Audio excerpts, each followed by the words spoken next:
When we first step out the backyard, this is what we have. It's a pond and a waterfall that drops into the pond. And we've got, some shrubs planted around it. Let's pop on the other side of this post.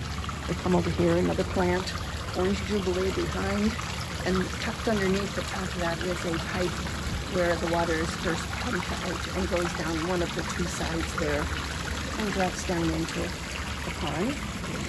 We don't get a lot of birds back in here because I'm sure they would feel trapped.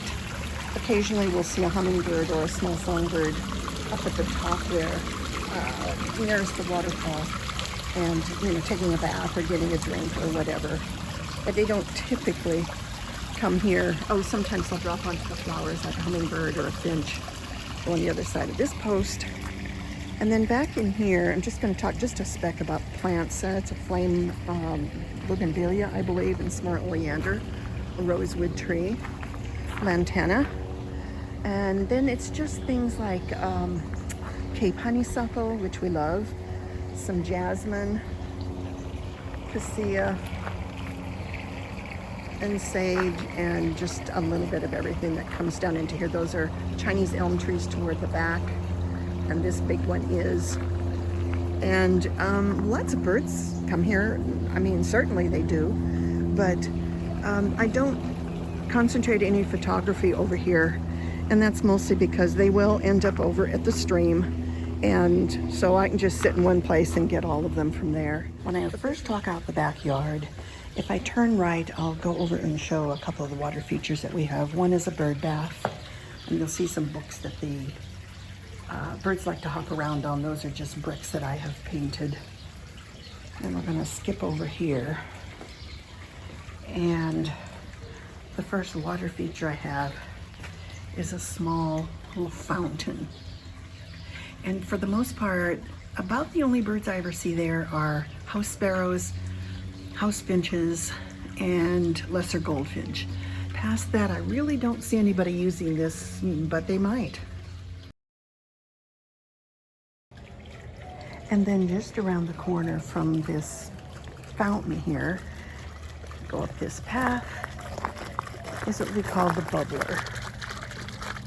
Now that is just a basin that has a rubber liner down underneath, and then concrete or cement or whatever you call it on top of it, and then just rocks pressed into it.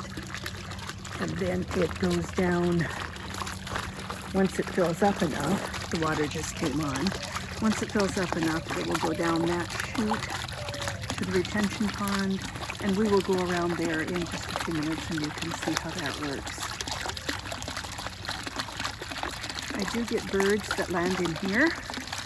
It originally started out with an owl and some hawks, and then now I see a lot of smaller birds here, but they generally tend to like the stream better.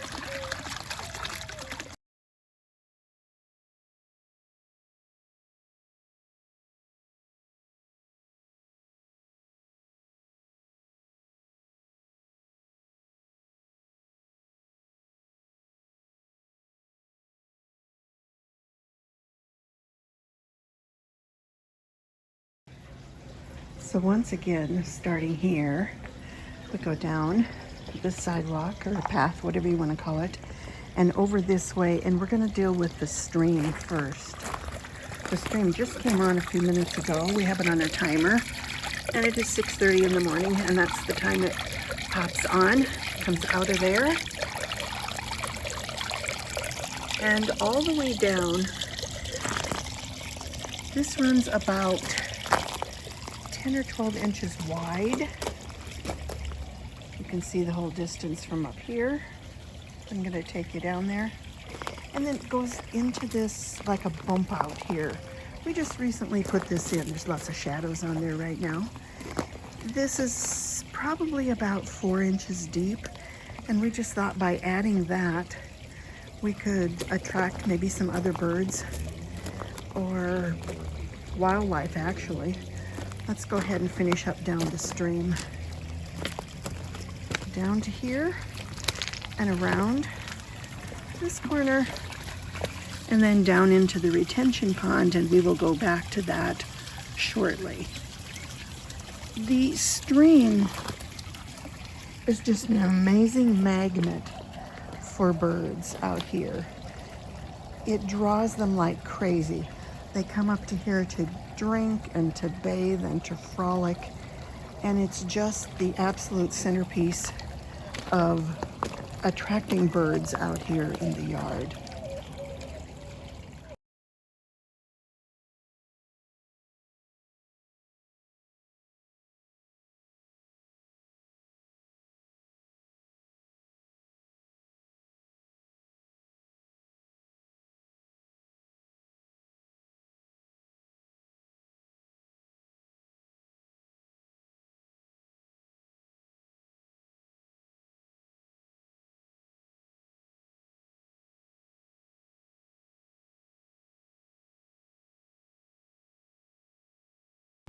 We're going to start back at this place and come down here and go right up at this path, and I'm going to show you the retention area that the pond and the bubbler, not the pond, the stream and the bubbler drop into.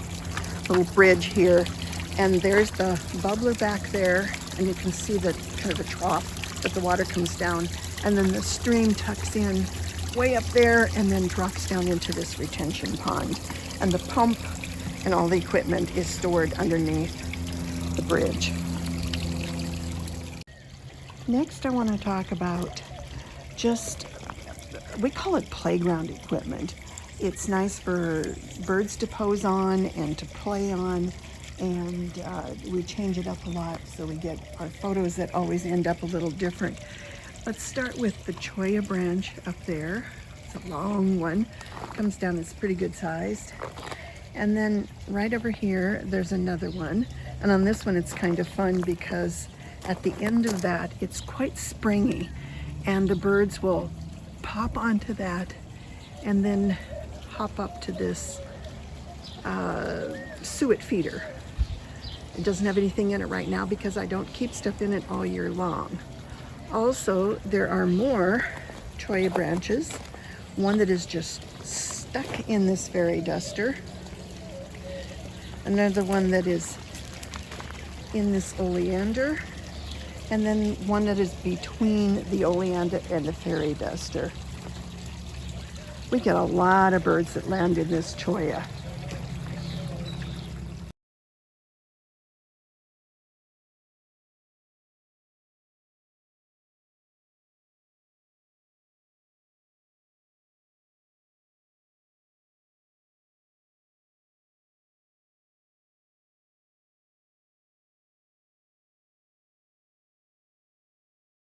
More playground equipment would be that piece of a cactus. I think it's from a saguaro. I'm not sure. I'm not the best at that. There's another piece of it over here.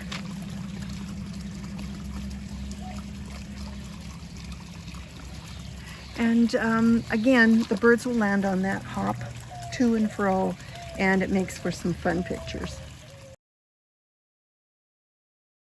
More fun stuff. That's a stump. We've collected several of those.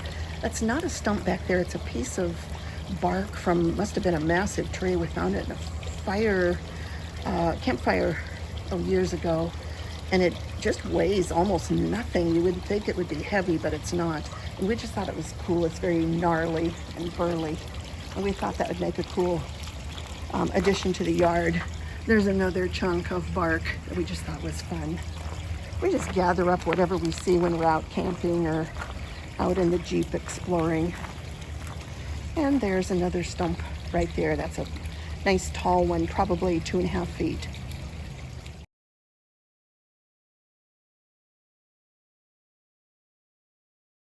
This cool thing is what we call the bridge. It looks like a piece of driftwood. We found it up on Mount Graham in Arizona when we were camping one year, and I saw it down the ravine and was kind of drooling over it, saying, oh, that's like perfect. And my husband went crawling down the ravine after it, and I'm so glad he did. The birds land on top of the arc there and then along the bottom, and actually in a part on that.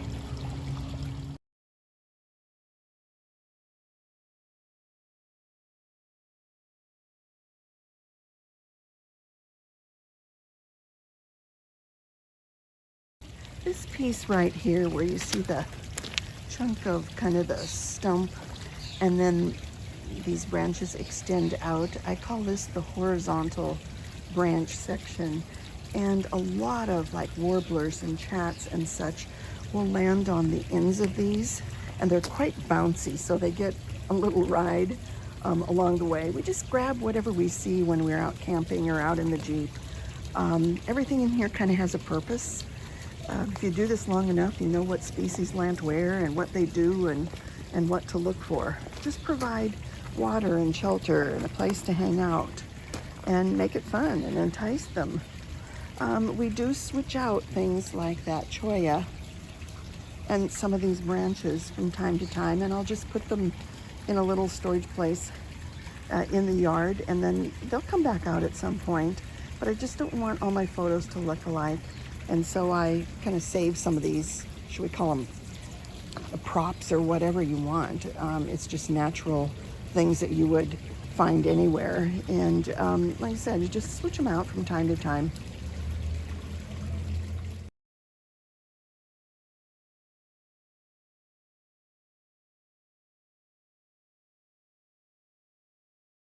This apricot tree, or dead apricot as we call it, used to be in the way back part of the yard. And my husband was cutting it down one day, and I heard the chainsaw went running out there and retrieved this much of it. And we came up here and planted it up here. And it is an extremely active part of the yard, shall we say. Most, if not all, of the birds eventually land in this and then make some decisions and scrutinize and decide whether they want to drop down into the stream. You'll see some really low branches on there, and we just love this. This has, well, I don't know about we, but I certainly do.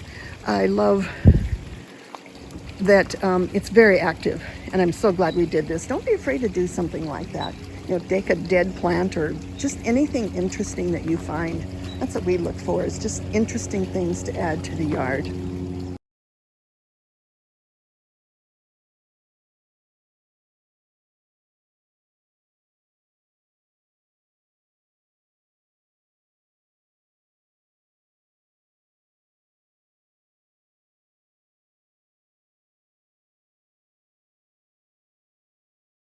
Just a little bit more about the plants in the yard. We are not that fussy. If I see something I like, I get it. There's an asparagus fern at the base of the acacia tree. This is a post my husband put together for me, and I just wove some dead branch in it to make it look, I don't know, I want to say a little more natural, but I'm not fooling anybody with it. Just get what you like. There's a fairy duster, and that has a lot of activity, just a lot. And actually, oh, another important one is right in the center there toward the back. You'll see a dead tree. I have no idea what that tree was, but it died years ago, and we just let it be, cut off, you know, the most part with the branches, and just left these limbs. And we now call it the hawk tree because it's where the sharpshin and coopers land, and then they look directly down into that retention pond and decide whether they want to go down and take a bath, or they look over into there, which is where the bubbler is, and decide if they want to, again, take a bath or drink or whatever. And a lot of other birds land on that too, and what I like about it, especially if they land on the lower branch, is that all of that beautiful white and pink blooms on the oleander add an awful lot to the photo. Again, don't be afraid to just leave a dead tree or plant because it's bird habitat.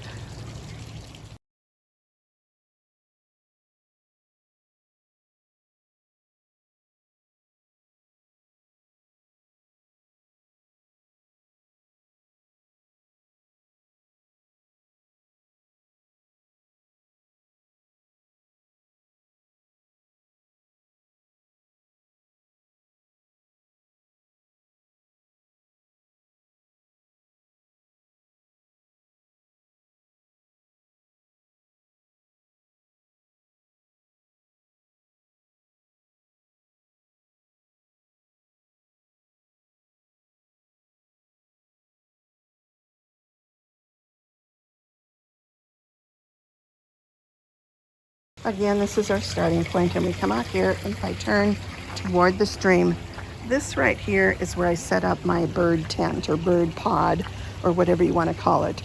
I pop it up right here. This is my view, and you can't go wrong.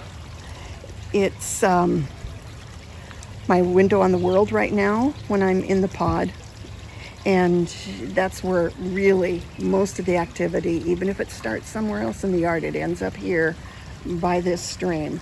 You absolutely cannot go wrong with a moving water feature, and this stream just really fits the bill for that. But so this is where I set up, and during migration I spend many hours out here in my bird pod.